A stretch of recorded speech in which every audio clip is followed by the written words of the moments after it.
नमस्कार बच्चों, मैं शिल्पी जायसवाल आज आपके सामने फिर से उपस्थित हूँ आपकी अड़हुल हिंदी पाठमाला क्लास 5th के साथ, जिसमें आज हम लोग पढ़ेंगे चैप्टर नंबर कौन सा 12, जिसका नाम है स्वच्छ पर्यावरण।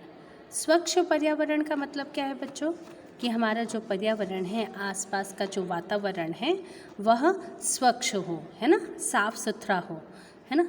वो कैसे होगा? वो हमारे कार्य के वजह से होगा, हमारे कर्तव्य की वजह से होगा। यानी कि आज के समय में जो इतना दूषित हो चुका है वातावरण, उसे हम लोगों को क्या करना है? स्वच्छ करना है। ठीक है, उसे क्या करना है बच्चों? स्वच्छ करना है, क्योंकि यही स्वच्छ वातावरण अगर रहेगा तभी हमारा मन, हमारा तन सब कुछ स्वच्छ रहेगा और अच्छा रहेगा, स्वस्थ रहेगा, और उसी से ही हम क्या कर सकते हैं? अपने जीवन में आगे बढ़ सकते हैं और सफल हो सकते हैं। जैसे कि यहाँ पे दिया है बच्चों कि हमारा परिवेश हमारे लिए अत्यंत महत्वपूर्ण है। यदि पर्यावरण स्वच्छ होगा तो हम भी स्वस्थ रहेंगे, है ना। जैसा कि कहा गया है, एक स्लोगन है कि स्वच्छ पर्यावरण में स्वस्थ मन, है ना, स्वच्छ पर्यावरण में स्वस्थ शरीर होता है और स्वस्थ शरीर में स्वस्थ मन होता है ना। तो यानी कि जब हमारा पर्यावरण स्वस्थ होगा तभी हमारा शरीर स्वस्थ होगा, और हमारा शरीर स्वस्थ होगा तो हमारा मन स्वस्थ होगा, और जब हमारा मन स्वस्थ होगा तभी हम कार्यों को अच्छी प्रकार से, अच्छी तरीके से कर सकेंगे। और जब अच्छे से हम काम करेंगे तो हमारा प्रोग्रेस 100% होगा। तो यानी कि हमारा जीवन ही पर्यावरण पर डिपेंड है, तो हम क्यों ना अपने पर्यावरण को स्वस्थ रखें, साफ रखें, स्वच्छ रखें, है ना। तो स्वच्छ वातावरण हमें बीमारियों से दूर रखता है। ये सच बात है कि वातावरण सही होगा तो हम बीमारियों से दूर रहेंगे, और प्रदूषित वातावरण रोगों को क्या करता है? निमंत्रण देता है। ठीक है, तो आपने जैसे देखा यहाँ पे कि प्रदूषित वातावरण रोगों को निमंत्रण देता है। यानी जब वातावरण अच्छा नहीं होगा, आज हमें स्किन की प्रॉब्लम, सांस की बीमारी यानी अस्थमा, दमा, ये बीमारी और बहुत सारे जो बीमारियां हैं, इन्हीं गंदे पर्यावरण की वजह से, गंदे वातावरण की वजह से आज तमाम बीमारियां हमारे आसपास फैली हुई हैं। लेकिन अब समय है कि हम अपने वातावरण को शुद्ध करें, साफ सुथरा करें, तभी हम बच सकते हैं। अदरवाइज़ आगे हमारा जीना बहुत मुश्किल हो जाएगा। अब आपको ये भी पता होगा कि पहले के समय में मनुष्य का जो जीवन काल था, आयु थी, वो लगभग 100 साल होती थी, लंबी आयु होती थी, और वह स्वस्थ भी रहते थे। और अब हमारी आयु जो है वो कम होती जा रही है। ठीक है, जैसे जैसे हम 50 से 60 की उम्र में आते हैं, वैसे वैसे हमारा शरीर तमाम बीमारियों से घिर जाता है। हम अस्वस्थ हो जाते हैं, दूसरों पर डिपेंड होने लगते हैं, अपने काम को खुद से नहीं कर पाते। ये सब कारण किस चीज़ का है? पर्यावरण शुद्ध ना होने की वजह से है। तो हमें अपने पर्यावरण को शुद्ध करना है, और इस चैप्टर में, इस पाठ में, ठीक है, ये इस पाठ के माध्यम से वातावरण की स्वच्छता की ओर ध्यान दिलाया गया है। और देखते हैं हम कि किस प्रकार से हम अपने पर्यावरण को स्वच्छ कर सकते हैं। यह हम लोग इस पाठ के माध्यम से देखेंगे, समझेंगे और जानेंगे। ठीक है, तो आगे हम लोग अपना पाठ देखते हैं बच्चों कि परिवेश यानी कि पर्यावरण का स्वच्छ होना एक शांतिपूर्ण और स्वस्थ जीवन के लिए अति आवश्यक है। ठीक है, परिवेश मीन्स रहने के लिए पर्यावरण का स्वच्छ होना, यानी हमारा जो वातावरण है उसका स्वच्छ होना एक शांतिपूर्ण और स्वस्थ जीवन के लिए अति आवश्यक है। बहुत आवश्यक है कि हमारा पर्यावरण स्वस्थ हो हमारे जीवन के लिए। यदि वातावरण अस्वच्छ मतलब गंदा, वातावरण अस्वच्छ एवं प्रदूषित होगा तो इसमें कोई संदेह नहीं, इसमें क्या है बच्चों? कोई संदेह नहीं कि हम सब भी अस्वस्थ हो जाएंगे। इसमें कोई संदेह नहीं। आपको भी पता है कि अगर हमारा वातावरण स्वस्थ नहीं हुआ तो हम सब क्या हो जाएंगे? अस्वस्थ हो जाएंगे, बीमार होंगे, तरह तरह की बीमारी हमारे शरीर के अंदर रहेगी, है ना। तो लेकिन मनुष्य की लापरवाही से हमारा पर्यावरण दिन प्रतिदिन दूषित तथा मलिन होता जा रहा है, और ये जो पर्यावरण दूषित हो रहा है यह भी सिर्फ और सिर्फ हम मनुष्यों की लापरवाही की वजह से हो रहा है। जैसे बहुत सारे कारखाने हैं, उनकी गंदगी, उनका गंदा पानी हम लोग कहाँ छोड़ देते हैं? नदी में छोड़ देते हैं, नदी दूषित होती है। ये कारखानों के धुएं आसमान में जाते हैं। आजकल इतना हर एक चीज़ को बनाने के लिए ये नहीं सोचते कि हमारा वातावरण किस प्रकार से दूषित हो रहा है। धुआं छोड़ते जा रहे हैं, गाड़ियाँ सही नहीं करवाते, उससे धुआं निकलता जाता है। और प्रदूषण, वायु प्रदूषण, जल प्रदूषण, वातावरण हर तरीके से प्रदूषित हो रहा है। और ये सब किसकी वजह से है? सिर्फ और सिर्फ हम मनुष्यों की लापरवाही की वजह से वातावरण हमारा प्रदूषित हो रहा है। वातावरण एक प्राकृतिक परिवेश है। परिवेश का मतलब आसपास का वातावरण, इन्वायरमेंट, है ना। एक प्राकृतिक परिवेश है जो हमारी इस पृथ्वी पर हमारे जीवन को पोषित करता है। ठीक है, पोषित करता मतलब पोषण कौन देता है बच्चों? जैसे कि खाने पीने की चीज़ें, यानी आपको स्वस्थ करता है। और यदि हम इसे प्रदूषित करेंगे तो यह हमारे जीवन को भी नष्ट कर सकता है। ऑब्वियसली नष्ट कर देगा बच्चों। क्यों?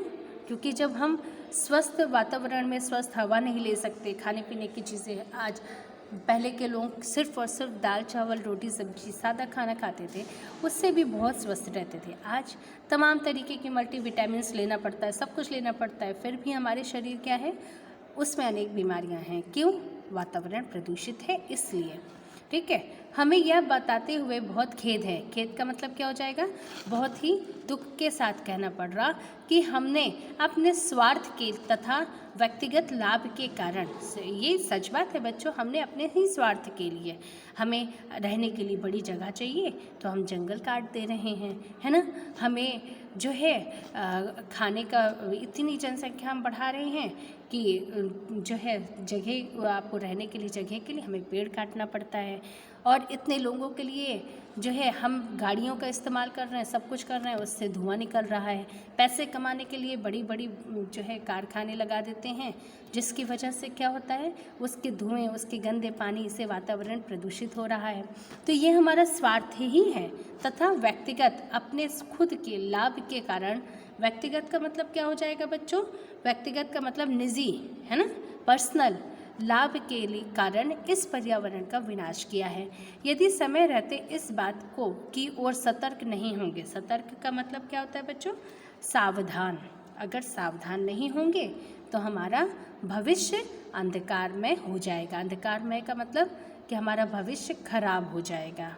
जिस हवा में हम हर पल सांस लेते हैं, यानी ये जो हमारा आसपास का जो वातावरण है वहाँ हम सांस लेते हैं। सांस ऐसा तो नहीं है कि कुछ अलग से हम लोग लेके घूमते हैं, नहीं ना, इन हवाओं को ही हम अपने अंदर डालते हैं। खुली जगह पे हम सांस लेते हैं, है ना। जिस जगह पे हम हर पल सांस लेते हैं, जो पानी हम पीते हैं और जो पानी नदियों का हम पीते हैं, इनका स्वच्छ होना बहुत ज़रूरी है। जैसा कि मैंने पहले भी आपसे कहा कि वातावरण शुद्ध नहीं होगा तो सांस की बीमारी हो जाएगी। ये सांस की बीमारियां कैसे होती हैं? जब ये जो हम सांस लेते हैं, जो ये हवा हम अंदर लेते हैं, ये दूषित होगा, इसमें जहरीली गैस होंगी, ये सारी चीज़ें होंगी, तो वो जब अंदर जाएगी तो हमारे फेफड़ों को ख़राब कर देती है, जिसकी वजह से हम क्या होते हैं, बीमार हो जाते हैं। ये जो गंदा पानी हम पी लेते हैं, पानी में भी बहुत सारे जो मिनरल्स होते हैं वो जो है गंदा कर देते हैं, तो वो उसमें कुछ गलत विषय कीटाणु हो जाते हैं, जिसकी वजह से हमारे अंदर जाके हमें नुकसान पहुंचाते हैं। तो इन सब का स्वस्थ होना, इन सब का स्वच्छ होना बहुत ज़रूरी है। स्वस्थ वातावरण की प्राकृतिक संतुलन को बनाए रखने में सक्षम होता है। स्वस्थ वातावरण ही, यानी एक अच्छा वातावरण ही प्रकृति संतुलन को बनाए रखने। प्रकृति का मतलब क्या होता है बच्चों?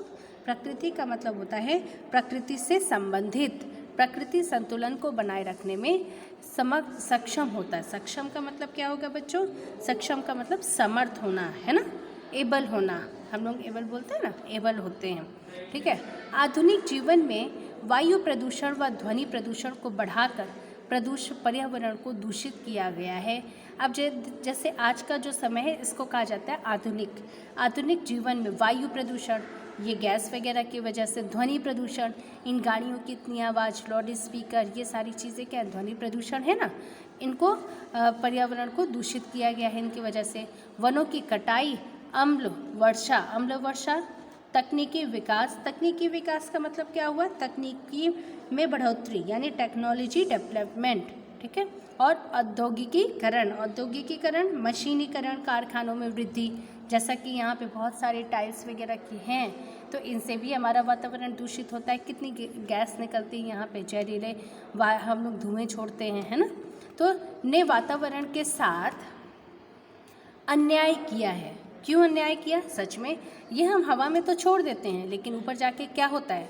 ऊपर जाके ये मिल जाता है, अब ये हमारे वातावरण में मिक्स होके हमारे ही शरीर के अंदर जाता है, और जिसकी वजह से हम बीमार हो जाते हैं। हम अपना वर्तमान तो नष्ट ही कर रहे हैं, साथ ही साथ अपने आने वाली पीढ़ी के जीवन को भी खतरे में डाल रहे हैं। पहले तो बच्चों देखिए बहुत कम रेयर केस होते थे जिसके हाथ पैर टेढ़े हों। अभी ना बहुत से ऐसे बच्चे हैं जो पैदा होते हैं, लेकिन शरीर में कुछ ना कुछ अपंगता होती है। क्यों होती है बच्चों? इन्हीं सब कारणों की वजह से। हमारी ही ये देन है जो आज हमारा पर्यावरण इतना दूषित है। हम चाहें तो हमारा पर्यावरण दूषित नहीं होगा, हम चाहें तभी ये पर्यावरण दूषित होगा। आज इतनी सारी वर्षा होती है तो अनंत होती है ना। गर्मी पड़ती है तो अत्यधिक पड़ती है, और ये ठंड पड़ती है, ठंड का मौसम आता है तो ठंड देखो कितनी ज़्यादा पड़ती है। अनियंत्रण है सब चीज़ का, नियंत्रित कुछ नहीं है। तो अब क्यों ये हुआ? क्योंकि हमने डिसबैलेंस किया, सारा चीज़ संतुलन बिगाड़ दिया। इसकी वजह से ये सारी चीज़ों को हमें झेलना पड़ता है। जब बाढ़ आता है, इतना ज़्यादा बारिश होती है, बाढ़ आती है, तो बच्चों आप देखते हैं मनुष्य कितना परेशान हो जाता है, कितने मनुष्य बह जाते हैं, उसमें मर जाते हैं, कितना हमारा सामान का नुकसान होता है, सारी चीज़ें होती हैं, है ना। तो ये क्यों है? हमारी ही वजह से है ना। प्राकृतिक वातावरण के अतिरिक्त मानव निर्माण वातावरण भी मौजूद है। प्राकृतिक वातावरण के अतिरिक्त मानव निर्मित वातावरण भी मौजूद है, जो कि प्रौद्योगिकी, काम के माहौल, परिवहन और शहरीकरण से संबंधित है। यह मानव द्वारा रचा गया वातावरण प्राकृतिक वातावरण को प्रभावित करता है। यानी जो हम शहर, पहले हमारा भारत आपको पता है पूरा गांव ही था।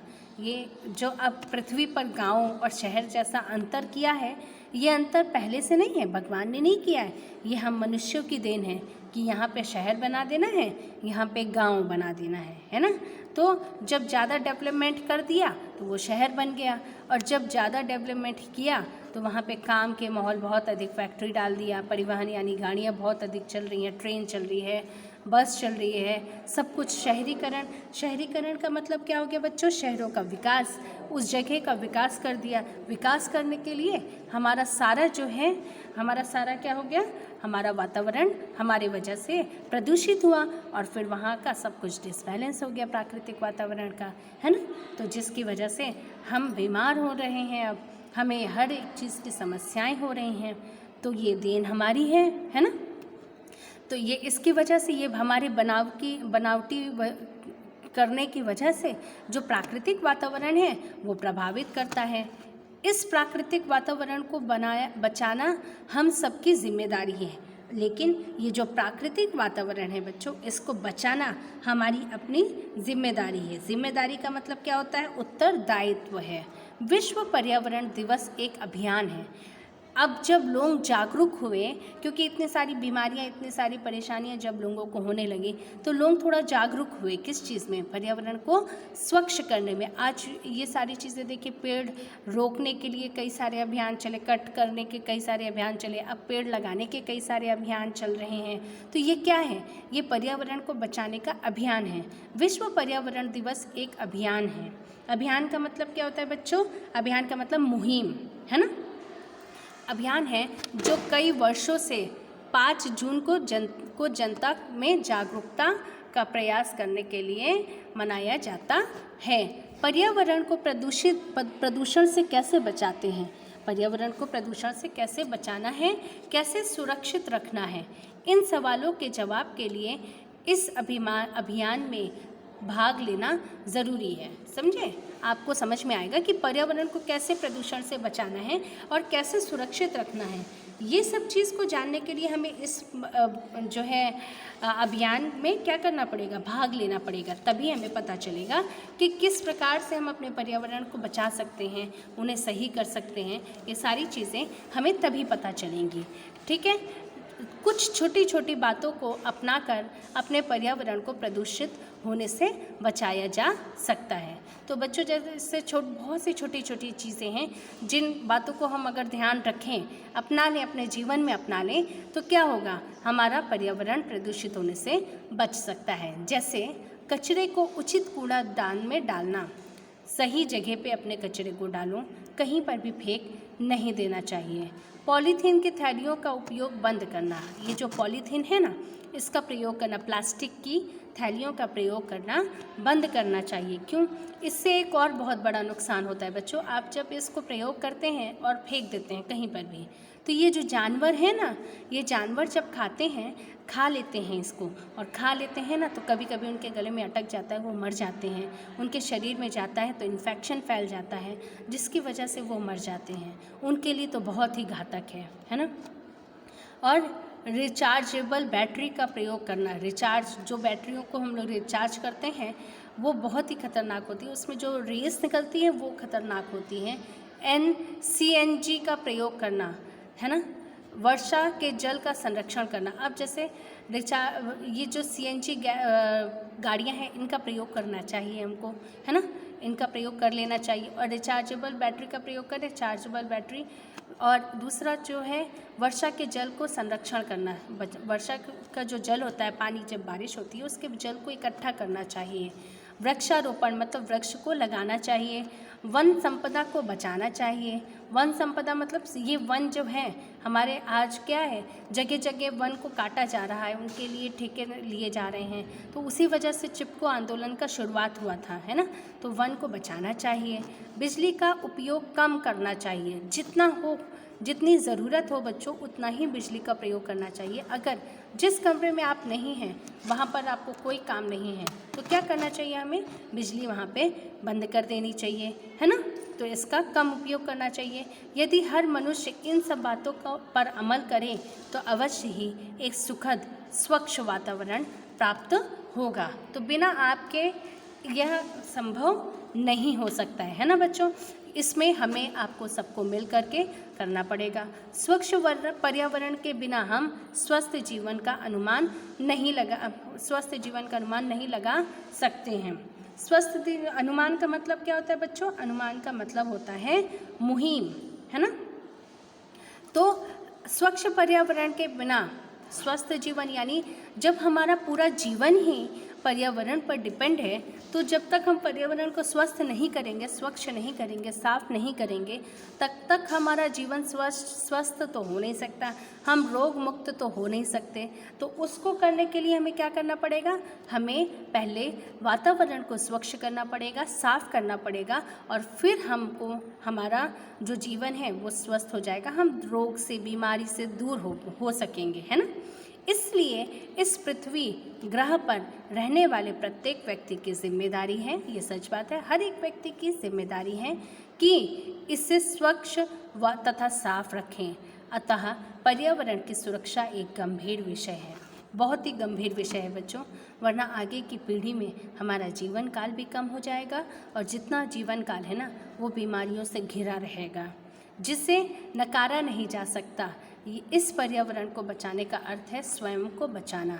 इसके लिए निरंतर प्रयास करने होंगे। हर किसी को पर्यावरण सुरक्षा की कोशिश करनी होगी। पर्यावरण संतुलन चक्र सही रूप से चलना चाहिए, अन्यथा असंतुलन हमारे जीवन को असंतुलित कर देगा। ये सच बात है बच्चों कि जो ये पर्यावरण का असंतुलन है, अगर हमने पर्यावरण को संतुलित नहीं किया तो यही पर्यावरण असंतुलन जो है हमारे लिए आगे चलकर बहुत ही घातक सिद्ध होगा, जिसकी वजह से हमारा जीवन क्या हो जाएगा? हमारा जीवन ही बहुत ही खतरे में हो जाएगा, और हम अपने लाइफ को सही प्रकार से सुचारू तरीके से नहीं बचा सकते हैं, है ना। तो आज मनुष्य अपनी आवश्यकताओं की पूर्ति के लिए क्या कर रहा है बच्चों? पर्यावरण को प्रदूषित कर रहा है ना। इस चैप्टर से हमने क्या देखा, हमने क्या सीखा कि आज जो मनुष्य है वह पर्यावरण को अपनी आवश्यकताओं के लिए प्रदूषित कर रहा है, वृक्षों को काटा जा रहा है और मानव जीवन यानी मनुष्य का जो जीवन है इन्हीं कारणों की वजह से खतरे में पड़ रहा है। ये सब बातों को हमें बिल्कुल ध्यान में रखना चाहिए। तो इसके लिए हमें क्या करना चाहिए बच्चों, इसके लिए हमें वृक्षारोपण करना चाहिए, यानी वृक्ष को लगाना चाहिए। खाली जगह हो वहाँ पे वृक्ष लगा देने चाहिए ताकि ज़्यादा से ज़्यादा वृक्ष लग सकें। पर्यावरण को साफ़ सुथरा रखने की कोशिश करनी चाहिए, जैसे कि ऊपर मैंने बताया था कि बिजली को कम उपयोग करें, पानी को इकट्ठा करें, वन संपदा को बचाने की कोशिश करें, है ना। प्रदूषण कम करें, जगह जगह कचरा ना फेंकें, प्लास्टिक की थैलियों का उपयोग कम करें, प्लास्टिक की थैली ही नहीं प्लास्टिक के सभी सामानों का उपयोग कम करें, ठीक है, इसका बहिष्कार करें और जो है ग्रीन हाउस गैस इम्पैक्ट को कम करें और ओजोन लेयर को बचाएं। ओजोन लेयर, जब हमारा ये सब पर्यावरण साफ़ सुथरा हो जाएगा तो ओजोन लेयर अपने आप बच जाएगी। आपको पता है बच्चों, जब अभी लॉकडाउन हुआ था तब आपको न्यूज़ चैनल में दिख रहा था कि पर्यावरण, हमारा वातावरण बहुत शुद्ध हो गया है। क्यों? क्योंकि उस समय सारी फैक्ट्रियां बंद थी, ये गाड़ियां नहीं चल रही थी, 1 महीने तक ऐसा गाड़ियां वगैरह कुछ नहीं चल रही थी। और जब ये सब कुछ बंद था तो हमारा वातावरण बिल्कुल शुद्ध हो गया था। कितनी बीमारियां तो ऐसे ही कम हो गई थी, है ना। तो इसीलिए उतना हम लोग सब कुछ बंद तो नहीं कर सकते, लेकिन एक लिमिट में कर सकते हैं। तो हमें हर चीज़ जितनी ज़रूरत हो उतनी करनी चाहिए, अति नहीं करनी चाहिए, है ना। तो आशा कर रही हूँ बच्चों आपको ये चीज़ें बहुत अच्छे से समझ में आई होंगी और आप इसको अपनी लाइफ में भी ध्यान रखोगे। आप जब अपने दिनचर्या करोगे, आप अपने काम को करोगे, तो इन सब चीज़ों को अपने दिमाग में, अपने माइंड में सेट करके उसी हिसाब से आप अपने कार्यों को करोगे। आशा कर रही हूँ मैं कि ये जो पाठ है इसको आप अपने जीवन में उतारोगे, है ना। चलो बच्चों, धन्यवाद, खुश रहिए, अच्छे से पढ़िए।